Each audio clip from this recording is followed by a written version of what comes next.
बहुत समय पहले की बात है। एक गांव में रमेश नाम का एक व्यक्ति रहता था। वह बहुत ही साधारण जीवन जीता था, लेकिन उसकी बुद्धिमानी के किस्से पूरे गांव में मशहूर थे। लोग अपनी समस्याओं का हल जानने के लिए अक्सर उसके पास आते रहते थे। एक दिन गांव के राजा ने एक अजीब समस्या का ऐलान किया।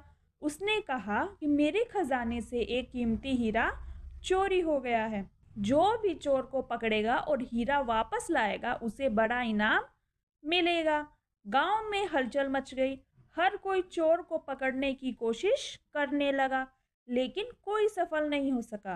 राजा ने गुस्से में सभी गांव वालों को बुलाकर कहा, अगर चोर पकड़ा नहीं गया तो पूरे गांव को सजा मिलेगी। रमेश ने सोचा कि राजा की समस्या का हल निकाला जाए। उसने राजा से कहा, मुझे एक दिन का समय दीजिए, मैं चोर को ढूंढ निकालूंगा। राजा ने अनुमति दे दी। रमेश ने एक योजना बनाई। उसने सभी गांव वालों को रात में एक बड़े मैदान में इकट्ठा होने को कहा। वहां उसने एक बड़ा घड़ा रखा और कहा, यह एक जादुई घड़ा है। अगर चोर इसमें हाथ डालकर कहेगा कि वह निर्दोष है, तो घड़ा उसकी सच्चाई बताएगा। लेकिन अगर चोर झूठ बोलेगा तो उसका हाथ काला हो जाएगा। यह सुनकर सभी लोग डर गए। रमेश ने सबको एक एक करके घड़े में हाथ डालने को कहा। सभी ने बारी बारी से ऐसा ही किया और कहा कि वे निर्दोष हैं।